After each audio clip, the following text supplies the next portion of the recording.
Should old acquaintance be forgot and never brought to mind? Should old acquaintance be forgot and days of old unsigned? Welcome back to the Single Dad's online podcast, Online Dad, and I am the Online Dad. Well, welcome to 2024.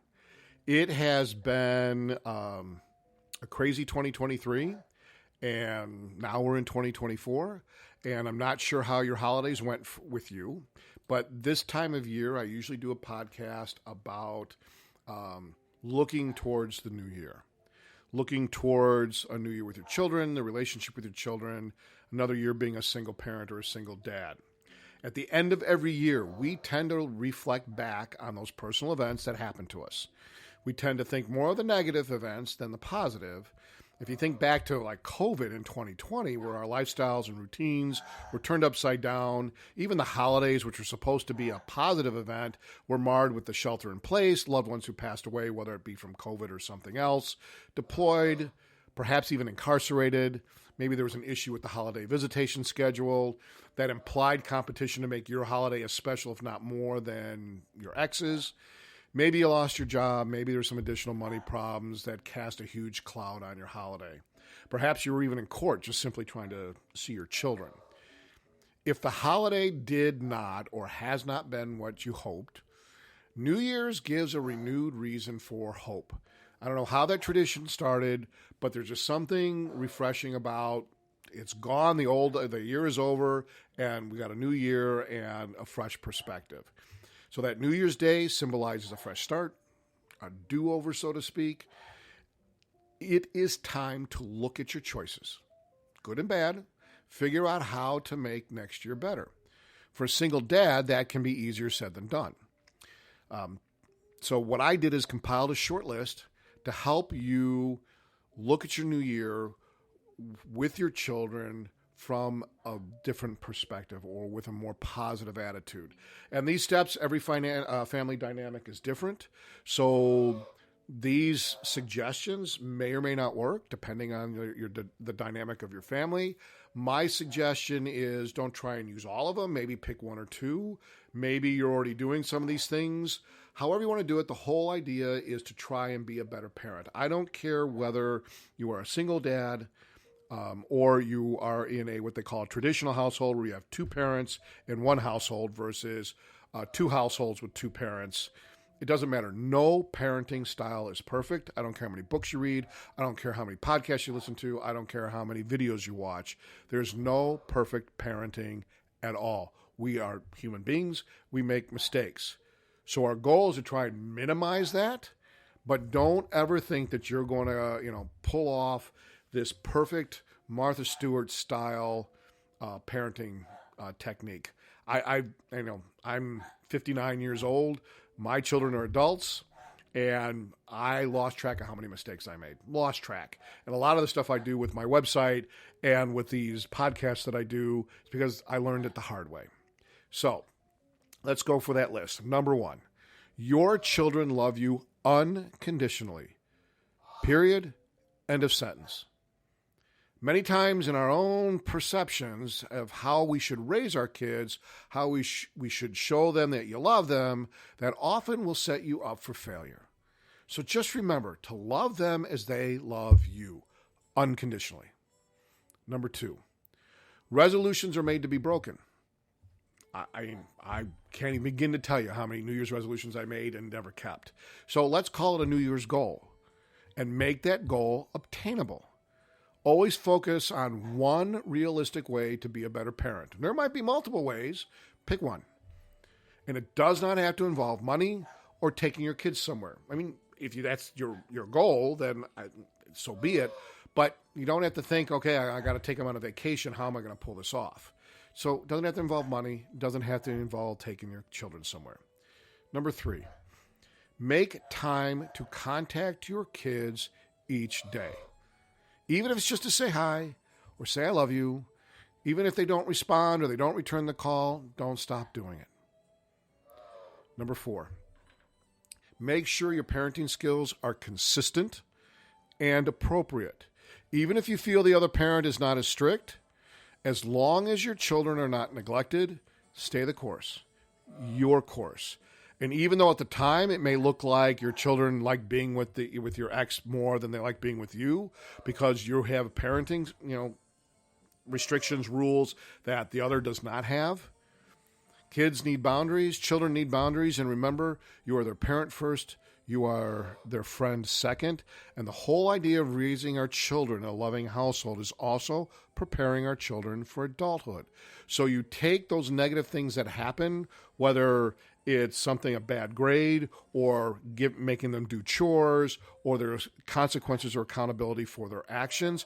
Those teachable moments are helping to build their self-esteem and their self-reliance on themselves. So when they become adults, when the adult rules hit and the adult accountability starts, they have the ability to cope and to adapt from their mistakes. Think about it. If you spend their entire childhood sheltering them from their mistakes, fixing the problem for them, blaming other people for the problem, making excuses for why it all happened, all your children are going to learn is not how to cope, not how to deal with life. Because you can't say to them, if you've never given them those skills or never had those teachable moments, you can't, say, hey, you're 16 years old. You should need to figure it out by now. You're 16 years old. You're responsible for your own actions. If they've never been taught how to be responsible for their actions, how do you expect them to do it at 16 or 17 or 18 years old if they go away to college? You just can't. So you want to make the parenting consistent and appropriate, because eventually your kids are going to figure that out. So you just got to bite the bullet and move forward with it. With that being said, you also want to get a notebook and a calendar. Whether you print the calendar off a website, but the notebook, just 99-cent notebook at an office supply store, a Walmart, a Target, find it on Amazon, wherever you find it. Put 2024 on the front of it, and that notebook is for you to mark everything down and anything down that involves your children. This will include court dates, visitation, and communication, anything you buy for them, copies of receipts, what you bought for them, when you bought it for them. That includes even going for a haircut. And then you just keep it. And then when 2024 is over, you close it up, put it in a box, put it in an attic somewhere where your children can't find it, and you start one for 2025. That way, if for some reason there seems to be a debate over something you did or did not do as a parent, or you end up going to court, you've got a record. You've got a record that this is what I did and this is how I did it. And my hope is that you'd send me an email and say, I kept these notebooks for, 15 or 20 years and I never had to use them. I hope you say that. But keeping these notebooks is much like having car insurance. You pay a ton of money in premiums, and you could look back and say, hey, the last 30 years I paid X amount of dollars in premiums and I never once had an accident or had to make a claim. It happens. But you do know the minute you make that claim, the minute you have that accident and you have no insurance, or you took your deductible up to, $5,000 and now all of a sudden you got to write a $5,000 check to get your car fixed, that's where it bites you in the rear end. And that's kind of what this notebook is for. It's a precautionary, it's like an insurance policy that if you ever need to refer back to it for whatever the reason is, and sometimes it might be just something as, hey, you didn't buy them school clothes last year. Oh, yeah, I did. You've got a record of it. Okay? So with that also being said, you never ever discuss these issues with your children. Okay? It's between the parents. It's between you. So you want to make sure that they don't have access to that notebook, because how do you explain that to them? I mean, you could say, hey, I'm just keeping a record of things in case I go to court. No, you don't want to do that. Just when they've gone to bed or you've taken them back to your ex's house, then make your journal entries then. Number 5, never, ever use your child to relay messages to your ex, their mother. Pick up the phone, send an email, send a text. It's between adults. Okay, your children don't need to say, "Hey, Dad, Mom wants you to make sure you pay child support next month," or "Dad, don't forget you got student conference or parent-teacher conferences next week." Pick up the phone and talk to them that way. Don't relay it to kids. It's not your kid's responsibility. At the end of the day, Every school and district has a website. Every sporting activity has a website. You can get all that information from there, so there's no reason for your ex to remind you. It's not their job. It's not their responsibility. But it's even more not their responsibility to give it to your kids to remind you. Now, if your kids bring it up, that's a whole different thing. Hey, Dad, you do know we have conferences next week. That's fine. What they're doing is reminding you what's going on in their world, and that's what they should do. Just as you would say, hey, Dad's going to be out of town next week. I'm not going to be able to see you, but I will see you the following week. Same thing. What I'm saying is don't put the adult responsibilities on your children to relay messages to your ex. That is your job. If the relationship is adversarial, you got to put on your big boy pants, and you just got to bite the bullet, and you got to do it. Whether you get a positive response or a nasty response, that's part of being an adult, and we're going to have to do that. Number 6, never cut the other parent down in front of your children. Whether it's true or not, okay, when you do that, it's like shooting an arrow through your children's heart into the other parent. So before that arrow hits that other parent with that negative comment, it's gone through your children's heart first. Your children love both of you equally, right? If there's an issue with that other parent, your kids will figure that out without your help. Whether there's an addiction, whether there's money, whatever it is, they're going to figure that out. Okay, but if they come and say, hey, Mom says that you're an alcoholic, don't fire back with some other negative comment. Just saying, oh, well, it's your mother's perspective. I'm not sure I would agree with that, but I'll talk to your mom about it. And you deal with it with the ex. And that's where it ends with your children. So that's all, but you don't want to cut it back. You don't want to throw a barb for a barb or a jab for a jab, because what's going to happen is that your kids, again, are in the middle as you're shooting arrows at each other through your children's hearts. They love you both unconditionally. And if you're going to try and turn the tables and have them hate your ex more than they hate you, or you want, your ex wants them to hate you so they want to stay more, I get it, and it happens. Not everywhere, but it does happen. But the first instinct is to fire back some sort of negative comment. Don't. Pick up the phone, send a text, send an email, whatever it is, and deal with it that way. But the quick response to that, if your ex does say, well, Mom said you did this, and it's negative, don't fire back with another comment. Just simply say, well, that's probably her perspective based on what she thinks is the truth. I'm going to tell you I don't agree with her, but I'll talk to Mom about it. And that's how you let it go every single time. Next point. Make time to sit at the dinner table and talk. It is very foreign, especially today. We're always eating on the go. We're picking up fast food. I mean, think about the last time you actually sat at the dinner table without interruptions and just chatted with your kids. School, activities, whatever it is. I could probably say, for the exception of maybe the holidays, probably doesn't happen that often. And if even it's foreign in today's standards, if you take one meal each night, that, you start sharing your life with them, they'll start sharing their life with you. You keep all the conversations age appropriate, but that also includes when you have that meal together, there are no electronic distractions. Your phones go on mute. They go in a basket somewhere in another room, so you can't see them flash. You can't hear them vibrate. You can't hear any notifications, because that's too easy of a distractions now. iPads, all of that stuff. And I've been in multiple restaurants where you go to a dining room, you've got Mom and Dad and the kids sitting at a table, and they're all on their phones, or all on the kids are on their iPads, and there's virtually no conversation going on. Now, it's hard enough to have conversation in a restaurant because of the noise level, but if you allow that at your dinner table at home, what kind of meaningful conversations are you going to have? Because they've got one eye and ear into their electronic device, you may as well, and one ear on the conversation, so they're not going to hear it. So when you have that dinner at the dinner table, and that's even if you have pizza, it doesn't have to be a fancy sit-down dinner. I mean, you can do that, crock-pot meals, the whole 9 yards, but even if you just do a pizza, all the electronic devices get shut off. And dads, that also means that if you're on call for work or for some reason, you got to do the same thing. You can't say, well, I need my phone because I'm on call. Then maybe you don't have dinner that night together. Or it's not one of those nights that you have a meal. Maybe you have to do an earlier meal or a later meal when you're not on call. And I get it. You're on call. You have to have your phone available to you. Maybe that's not the night you have that meal, sit-down meal together, or you modify how that meal is done. You've got 3 main meals a day, breakfast, lunch, and dinner. If lunch and dinner doesn't work because you're on call, then maybe do it for breakfast. The other thing, too, is to keep in mind of what's going on with your kids' schedules either. But try and make one meal without any interruptions so you all can just talk. Number 8.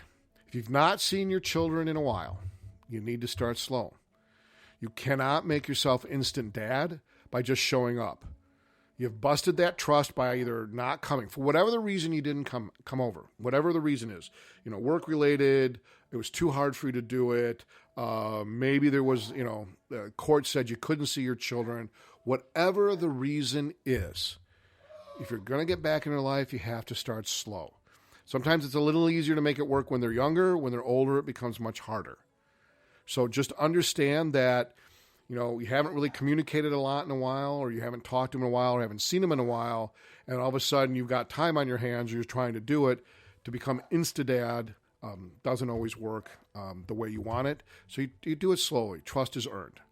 And if you stay consistent and ongoing with things that we just talked about in this podcast, that trust will eventually start being re-earned and your relationship with your children will improve. Last point. Remember, it's not about the money, the amount of visitation. It's always about loving your children. Anything worth doing is hard work.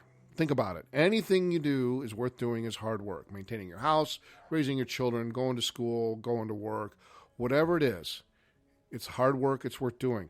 And when it's hard work, you're going to hit some bumps in the way. You're going to trip over yourself. You're going to make mistakes. You're going to say, oops, that was a bad choice, and I need to figure that out. So just remember, don't buy their silence. Don't buy their happiness. A lot of courts now, they work your child support based on how much you see your children. And I'm not saying the parents are doing this, but some parents will say, hey, look, if I get to see them 50% of the time, I don't have to pay child support. Okay? You got to take that out of the equation.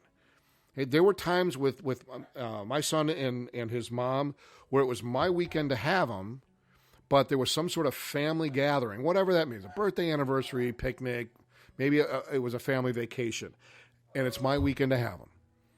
Now, I could have been a jerk and said, all right, it's my weekend, too bad, so sad.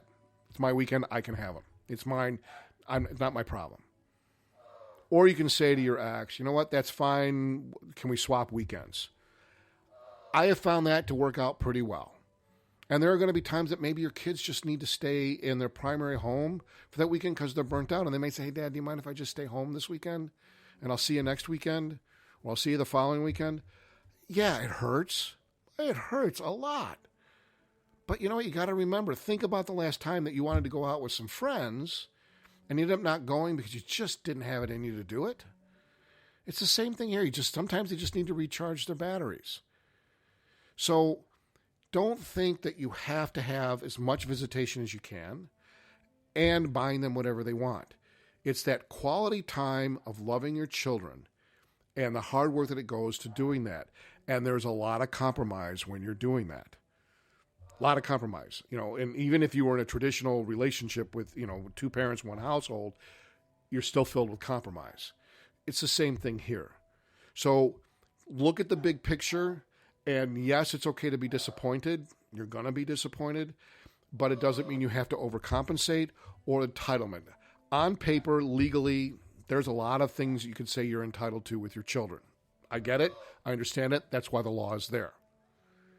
But in the grand scheme of actually good co-parenting from 2 different households is finding that balance. The last thing I want to tell you is depending on your relationship with your children or where you are in the court process, just by taking 1 or 2 of these suggestions as your goal, you will start on your way to building and maintaining that relationship with your children. It's a start. And even if you've been a single parent for a number of years, Think about ways that you can change it. And as your kids get older, your dynamic and your relationship is going to change with them anyway. And sometimes you have to rethink that.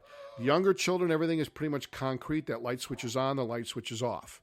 When you become young adolescents and teenagers and young adults, there's a lot more abstract involved. And you're having to retool how you parent your children because they are getting older. So just take it a step at a time. A step at a time. Now, if you have other strategies that you have worked for you, by all means, email them to me. My website, www.singledadsonline.org, and drop me an email or put a comment in the podcast of things that might have worked for you as you were raising your children or did raise your children that can help make your relationship better. So I wish all of you a very happy 2024 and a very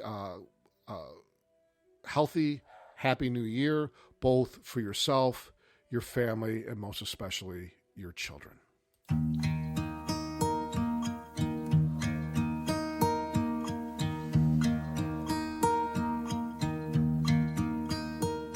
Should old acquaintance be forgot and never brought to mind? Should old acquaintance be forgot and days of old lang syne?